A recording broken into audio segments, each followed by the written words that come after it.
Hi Matt, just a few questions about your exhibition. Did you have a plan about what you wanted to achieve or produce before you went to Mashiko? No, I didn't want to go with a plan.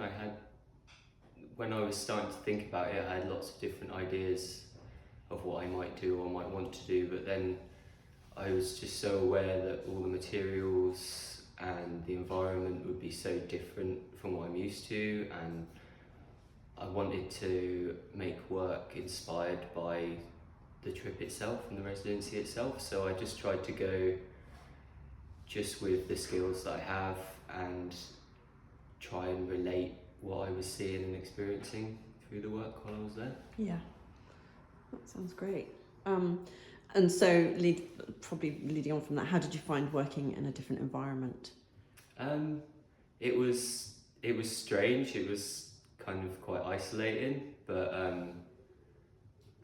it was a great studio. I had lots of space. I had an assistant, which I've never had before, which is like kind of a nice thing to have. It took the pressure off sort of the mundane mixing of glazes and clays, and then I could just focus on making the work, which, left my mind free to sort of wander with absorbing all the things that I was seeing and doing. Yeah. So with that in mind, can you explain something about the work, the glazes and the clay and the forms that you made while you were there? So there's a lot of different styles here in what I made. My starting focus was Mashiko traditional style and trying to see how I could influence that with my personality and my way of working, and then sort of picking up things that I was seeing, different styles, like there's kohiki ware here, which was something that I really enjoyed, really inspired me when I saw it. Okinawan overglaze ware, lots of tea ware, chawans and things used in the tea ceremony, Aribe style works, chinos, brushwork, wax resist. Wow. It's a kind of a nice story of what I saw and what I did and the experiences I had there. Yeah.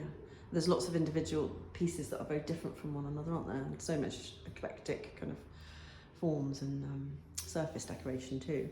I was really going to ask, what impact did the working with the different materials there have on the work that you made? It was quite big. I was surprised they had a lot of different clays for me to use, and I started out using sort of all of them at the beginning, and then sort of ended up working really with two clays that were quite raw. A local clay called the Kitagoya, which is not far from Mashiko, which is just a really raw dug clay. It's just the dug clay, and then an iron-rich clay, which is made locally by a man that makes the clay for 6 months a year, and then once it's gone, it's gone. And I used that for the kohiki, and it influenced the way the clay throws, influenced the shapes I was making. Yeah. But I found, because of what was influencing me and the things that I was trying to make, that suited really well the clay bodies. And then it was just sort of finding glazes and slips that would work with them, and working out recipes, and that could have been quite a long slog, but having an assistant and someone that knew all the materials helped a lot. Excellent. Yeah, I can imagine. And a specific question about the motif of the skulls. Is that something that you were doing before you left? And did you develop it while you were there, or is that something you picked up as an influence from being in Japan? Came out there. Everything that I did there was from my experience there. A lot of the imagery that sort of comes through is just things that I was thinking about while I was there, the way I was feeling, the things I'd seen during the day, just trying to be quite organic with it and not force it. Yeah. And did you, on some of your trips out, did you go to museums to see historical sort of local artefacts and things as well? I went to loads of museums and galleries, and I saw a lot of historical and contemporary things, a lot of non-pottery related things. Just, yeah, a lot of trying to absorb all the culture and tell a story of what I felt Mashiko and Japan were about. Yeah, excellent. You definitely have that. Did you work with, so you worked with Tomu Hamada while you were out there as well? And how was- Briefly. yeah. So what were you doing with him? Were you decorating then? Or So firing? that was quite close towards the end of the trip, and he invited me over to do some decorating with him in the studio. I think because he'd come to visit me in the studio quite a lot and see my progress, and I think maybe, I mean, I don't know, I can't speak for him, but I think maybe he thought it would be good for his people to see sort of the relaxed and spontaneous way that I work. Yeah, yeah. Amazing. Yeah. A couple more, well, one more question. One about the red, not glaze. What is the red decoration on these pieces? So that's an overglaze. So these are 3 times fired. They're bisque fired, glazed, fired, and then you apply an overglaze, which was inspired by seeing an exhibition of Okinawan pottery in Tokyo at a gallery called Safari Gallery, and it just looked real fun and playful, and I like the colour. I always like to try and get a bit of colour in my work, and most of my focus is on fun and joy, and so it just really spoke to me. And it was just another thing that I could do.